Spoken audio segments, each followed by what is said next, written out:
የኢትዮጵያ ጠቅላይ ሚኒስትር አብይ አህመድ አሊ ከህዝብ እይታ ከተሰወሩ 2 ሳምንታት ተቆጥሯቸዋል። በኢትዮጵያ መልካ ፖለቲካ ምን እየተከናወነ ነው? አንድ ሀገር ሙሉ ጠዋት ማታ የሚያየው አፉን ከፈተ ብሎ ቃላቶቹን የሚለቅመው የፖለቲካው አውደ ርዕይ ዋና ሞተር የሆነ መሪ በድንገት ከእይታ ሲሰወር ምን ይፈጠራል? አይናችን እያየ ጆሮአችን እየሰማ ዛሬ ሀገር ሙሉ በአንድ ትልቅ የጥያቄ ምልክት ላይ ተንጠልጥላለች። ያ በየመድረኩ የማይጠፋው ቦቲ መኪና ያሽከረከረ አትክልትና ሳር ውሃ የሚያጠጣው፣ ያ በየሰርግ ቤቱ ድንገት እየተከሰተ ሙሽሮቹን የሚጎበኘውና ድንገት እየፈንጠዝየ የሚፈጥርባቸው፣ ያ በየስታዲየሙ ኳስ የሚጫወተው፣ ያ በየኮሊደሩ በነጻነት የሚራመደውና ለጠባቂዎቹ ከፍተኛ ስር የሚፈጥርባቸው፣ ያ ለሰዓታት ቆሞ ማውራት የማይደክመው በሳቅም ሆነ በእንባ ስሜቱን የሚያጋባው ጠቅላይ ሚኒስትር አብይ አህመድ አሊ የት ገባ? አየር ላይ ያለው የኢትዮጵያ ፖለቲካ እፍን እምቅ ድብቅ ድብልቅልቅ እንዳለ ነው። የመንግስት ሚዲያዎች የቆዩ ቅጂዎችን እያወጡ ትናንትና ዛሬ እያስመሰሉ እያቀረቧቸው ነው እየተባሉ ናቸው። ትውልድ ግን ከስክሪኑ ጀርባ ያለውን አስፈሪ እውነት እየጠየቀ ነው። እውነት እሳቸው ጻፉት ተብሎ የተነበበው የመውሊድ መልእክት የእሳቸው ነውን? ወይስ ሌላ እጅ ጣልቃ ገብቶ የጻፈው ነው?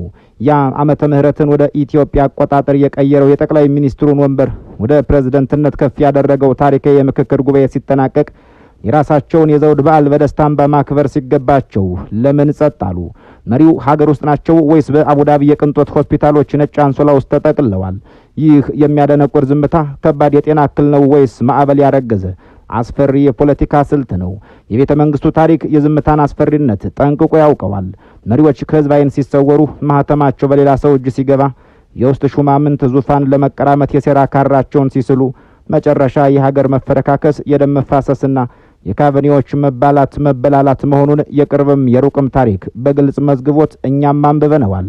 ውድ የበራፍ ቲቪ ቤተሰቦች ዛሬስ ያንኑ የጥፋት አዙሪት እየደገምን ይሆን? ከስምንተኛው ንጉስ መጥፋት ጀርባ ምን አስፈሪ ሚስጥር ተደብቋል ለሚለው ጥያቄ የቤተ መንግስት ምንጮችን አነጋግረን ከአጼ ምኒልክ እስከ መለስ ዜና የነበሩ ዝምታዎችን በታሪክ መነጽር ቃይተን እንዲህ ወደ እናንተ እናደርሰዋለን። ይህንን የመከራ ወራትና ዘመን ወደ እድል መቀየር የምትችሉ እንድትሆኑ እንድንሆን ምኞቴ ከፍ ያለ ነው። ዝምታ አልፎ አልፎ ከጩኸት በላይ የሚያደነቁር፣ ከቃላት በላይ ብዙ ሚስጥር የሚያወራ፣ ከድርጊት በላይ ልብ የሚያንጠለጥል ከባድ ቋንቋ ነው። በተለይ ደግሞ ዝምታው የሀገር መሪ ሲሆን ያውም እንደ ጠቅላይ ሚኒስትር አብይ አህመድ አሊ ሁሌም በየመድረኩ ለሚገኝ በማይነጥፍ የቃላት ጅረት አድማጭን ለሚያጠግብ፣ ስሜቱን በሳቅም ሆነ በእንባ ከመግለጽ ወደ ኋላ ለማይል ሰው ሲሆን ዝምታው ራሱ ትልቅ ጩኸት ይሆናል። ላለፉት 2 ሳምንታት በኢትዮጵያ ፖለቲካ ሰማይ ላይ ያንዣበበው ይኸው የሚያደነቁር ዝምታ ነው። እሳቸው እየተገቡ ንግግሮቻቸውስ እየጠፉ ሁሌም ከሚዲያ እይታ የማይጠፉት ጠቅላይ ሚኒስትር ዛሬ እንደ እንቆቅልሽ የተሰወሩት ለምንድን ነው? ይህ ጥያቄ የየዕለቱ የቡና ጠረጴዛ ወሬ ላይ ብቻ የሚቀርብ ሳይሆን የሀገርን ዕጣ ፈንታ የሚወስን ትልቅ የፖለቲካ ውጥረት ሆኗል። የመውሊድ በዓል መጣ። እንደተለመደው ከመሪው የሚጠበቅ መልእክት ተላለፈ። ነገር ግን ይህ መልእክት አብይ አህመድን አይመስልም ነበር። ቃላቶቹ ደረቅ፣ አገላለጾቹ የተለመደውን የጠቅላይ ሚኒስትሩን መንፈሳዊና ፍልስፍናዊ ጥልቀት ያጡ፣ ማራኪነታቸው የደበዘዙ ነበሩ። አንባቢው ሁሉ ይሄን እሳቸው አልጻፉትም ብሎ እስኪጠራጠር ድረስ መልእክቱ የባዕድ እጅ ያረፈበት ይመስል ሆኖ ተገኝቷል። ያ የተዋጣለት የንግግር ጠቢብ፣ ያ በቃላት ኃያል ብዙዎቹን የማሳመን ብቃት ያለው መሪ በድንገት የብር አቅሙ እንዴት ሊደክመው ቻለ?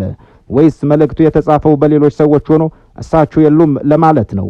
ይህ ጥርጣሬ በውስጣችን እያደገ ሲመጣ የመንግስት ሚዲያዎች የሚያደርጉትን መፍጨርጨር ደግሞ ጥርጣሬዎችን ወደ ማረጋገጥ ያሸጋግሯቸዋል። እነ ኢቲቪ፣ እነ አሚኮ፣ እነ ፋና፣ እነ ኦቢዮን እነዚህ የመንግስት ልሳኖች ዛሬ በከባድ ላብ ውስጥ ናቸው። የጠቅላይ ሚኒስትሩን ክፍተት ለመሸፈን በሚመስል ሁኔታ የሌሉበትን መድረክ እንዳሉ አድርጎ ለማቅረብ የድሮ ማህደሮቻቸውን እያገላበጡ ነው እየተባሉ ናቸው። ትናንት የተናገሩትን ዛሬ እንዳሉት፣ ከወራት በፊት ያደረጉትን አሁን እንደፈጸሙት አድርገው በማቅረብ የህዝብን ዓይን ለመሸፈን እየሞከሩ ናቸው ይባላሉ። ይህ የሚዲያዎቹ ያልተዋጣለት ድራማ ግን አንድ ትልቅ እውነትን አጋልጦ ሰጥቷል። ጠቅላይ ሚኒስትሩ እውነትም ከይታ ርቀዋል። ካራቁማ በየዕለቱ በሚፈጠሩ ክስተቶች ላይ ሐሳባቸውን ከመስጠት ወደ ኋላ የማይሉ መሪ ለምን የድሮ ቪዲዮዎቻቸው እንዲለቀቁ ፈቀዱ? ለምንስ አዲስ ፊት፣ አዲስ ንግግር፣ አዲስ ተስፋ ይዘው ብቅ አላሉም? ትልቁ እንቆቅልሽ ያለው ግን እዚህ ጋር አይደለም።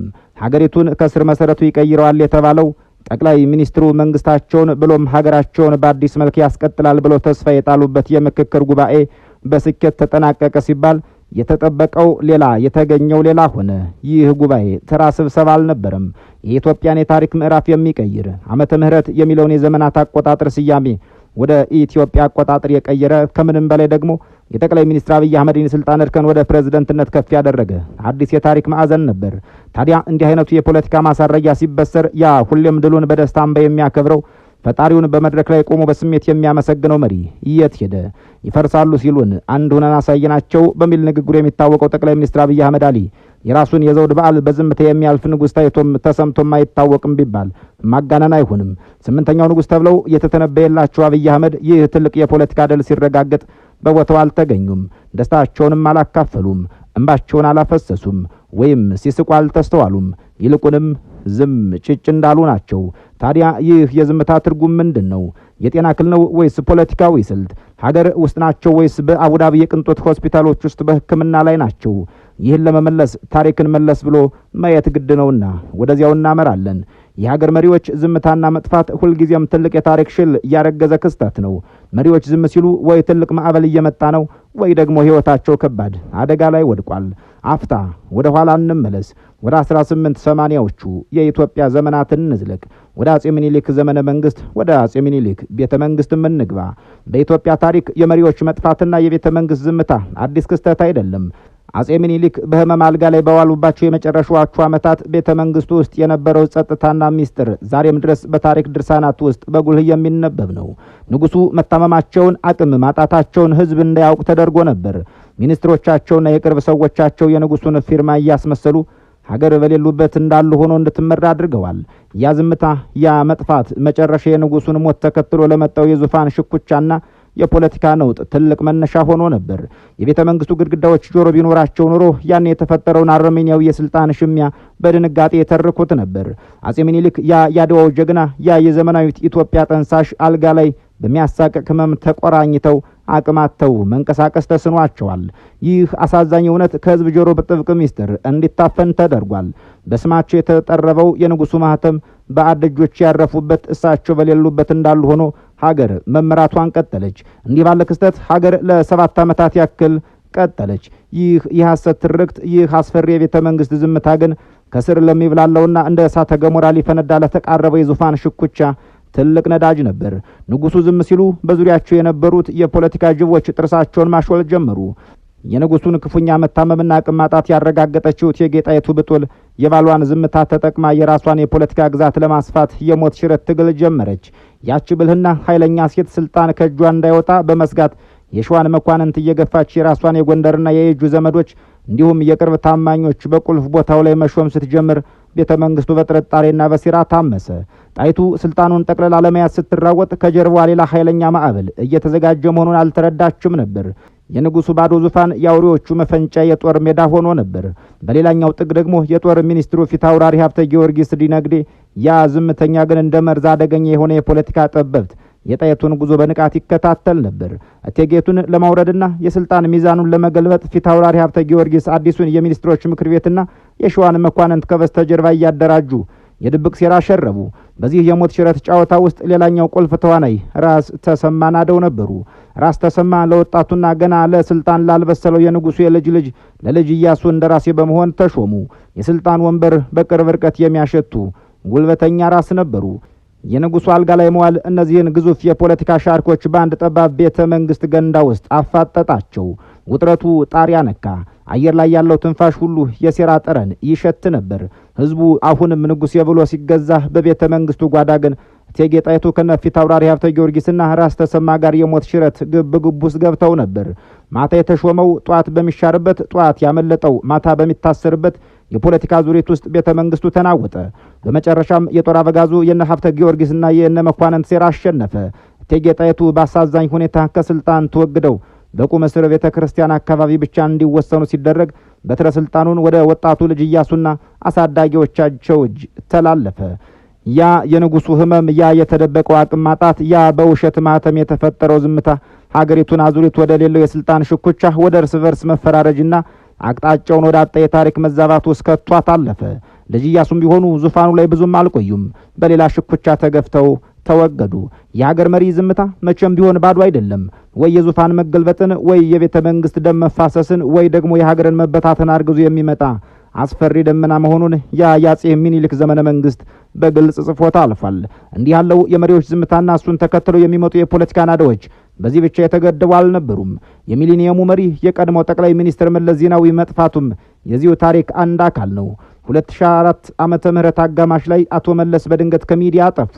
ሁሌም በፓርላማ ውስጥ በሚያደርጓቸው ሞጋች ንግግሮቻቸው የሚታወቁት መሪ በድንገት ድምጻቸው ተቋረጠ። ያኔም እንደ ዛሬው መንግስታዊ ሚዲያዎችና ቃል አቀባዮች ነገሩን ለማድበስበስ ይሞክሩ ነበር።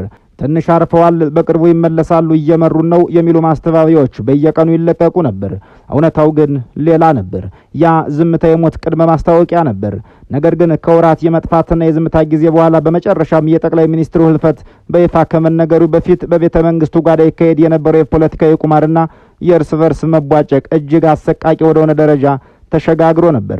ታላቁ መሪ አልጋ ላይ መዋላቸውን፣ ወደ ማይቀረው ሞት አፋፍ መቃረባቸውን በቅርበት ያወቁት የቤተ መንግስቱ ሹማምንት የሐዘን እንባ ከማፍሰስ ይልቅ የስልጣን ካራቸውን ይስሉ ገቡ።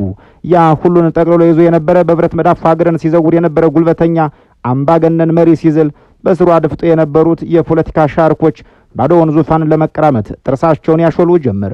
ሚኒስትሮችና የጦር ጀነራሎች ቀን ቀን ለህዝብ እሳቸው አሉ እየመሩን ናቸው እያሉ የውሸት ፈገግታ ቢያሳዩም ማታ ማታ ግን በሚስጥር ቤቱና በየጓዳው የስልጣን ሽኩቻዎቻቸውን ያጧጡፉ ነበር። ጠቅላይ ሚኒስትር መለስ ዜናዊን ማን ይተካዋል የሚለው የሞት ሽረት ጥያቄ ከትግል አጋርነት ይልቅ የጎጥ የጥቅምና የቡድን ትስስሩን እርግጥ አድርጎ አወጣው። ሚኒስትሮቹ የየራሳቸውን ቡድን እያደራጁ የደህንነትና የጦር መኮንኖች የየራሳቸውን ታማኝ ኃይል እያሰለፉ በዚያ ልማደኛ የሚኒልክ ቤተ መንግስት ውስጥ በይፋ ያልታወጀ የእርስ በርስ ጦርነት ተጀመረ። የውሸት ቃል አቀባዮች የሚረጩት የተስፋ ቃላት ከውስጥ የሚንተከተከውን እርስ በርስ ለመባላት የሚያደባውን የስልጣን ሽሚያ ሊደብቀው አልቻለም።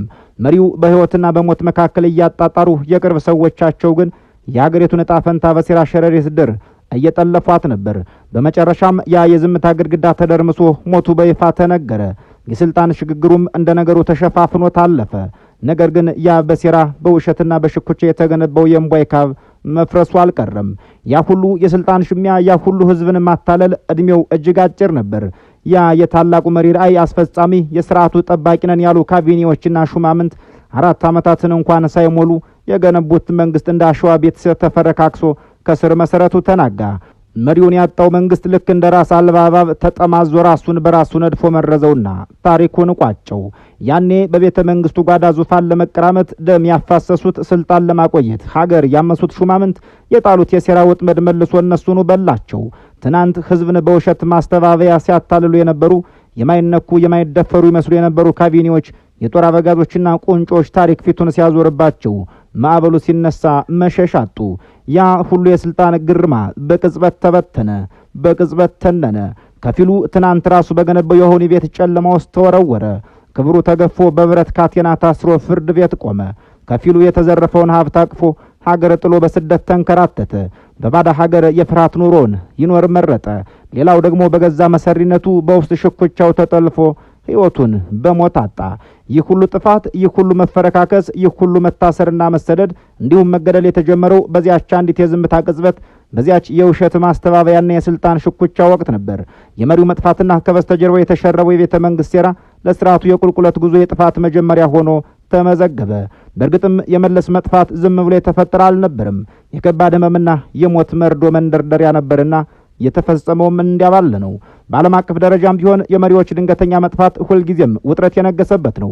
የሰሜን ኮሪያው መሪ ኪም ጆንግ ኡን በ2020 ለሳምንታት ከእይታ ሲሰወሩ ዓለም በሙሉ ሞቷል ብሎ ደምድሞ ነበር። የሚዲያ አውታሮች የሰሜን ኮሪያ ቀጣይ ዕጣ ፈንታ ለመተንበይ ሲተራመሱ፣ እሳቸው ግን ከሳምንታት በኋላ ብቅ አሉ። ሆኖም ያ መጥፋት ዝም ብሎ የተፈጠረ ሳይሆን ከጤና እክል ወይም ከውስጣዊ የፖለቲካ ማጽዳት ዘመቻ ጋር የተያያዘ እንደነበር የፖለቲካ ተንታኞች ይስማሙበታል። የኩባው ፊደል ካስትሮን በተመሳሳይ ስልጣናቸውን ለወንድማቸው ራውል ካስትሮ ከማስተላለፋቸው በፊት ከህዝብ እይታ ረጅም ጊዜ ተሰውረው ነበር። የመሪዎች ዝምታ በተለይም ሀገሪቱ በከፍተኛ የፖለቲካ ሽግግርና ውጥረት ውስጥ ባለችበት ጊዜ የሁለት ነገሮች ምልክት ተደርጎ ሊወሰድ ይችላል። አንደኛው መሪው በአካላዊና አእምሮአዊ የጤና እክል ውስጥ ወድቆ ስልጣኑን ማካሄድ ሲያቅተው ሲሆን፣ ሁለተኛው ደግሞ መሪው ከህዝብ እይታ ርቆ ከትዕይንት ጀርባ ትልቅ የፖለቲካ ሴራ፣ የስር ማዕበል ወይም የስልጣን ሽግግር እያዘጋጀ ሲሆን ነው። ወደ ዛሬው የኢትዮጵያ እውነታ ስንመለስ የጠቅላይ ሚኒስትር አብይ አህመድ ዝምታ ከነዚህ ታሪካዊ ክስተቶች ውስጥ የትኛው ሊሆን ይችላል? አንዳንዶች በሹክሹክታ እንደሚናገሩት ጠቅላይ ሚኒስትሩ በከባድ የጤና እክል ተመተው አቡዳቢ በሚገኝ ሆስፒታል ውስጥ ይገኛሉ። ይህ ከሆነ የመንግስት ሚዲያዎች የድሮ ምስሎችን ማቅረባቸውና የመውሊድ መልእክት በሌላ ሰው መጻፉ ምክንያታዊ ይሆናል። መሪው አቅም አጥተዋልና መንግስት የሀገሪቱን መረጋጋት ለማስጠበቅ እሳቸው አሉ የሚል የሐሰት ትርክት መፍጠር ግድ ይለዋል።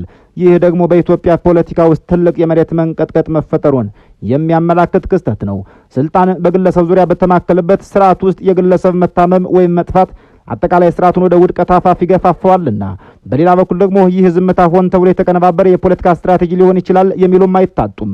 ጠቅላይ ሚኒስትሩ የምክክር ጉባኤውን ውጤት ተከትሎ የፕሬዝዳንትነት ስልጣናቸውን ሙሉ በሙሉ ለማጽናት በውስጣቸው ያሉትን ተቀናቃኞች ለማስወገድ ወይም ደግሞ ሀገሪቱን ወደ አዲስ የፖለቲካ ምህዋር ለማስገባት ከበስተጀርባ ትልቅ ዝግጅት እያደረጉ ሊሆን ይችላል።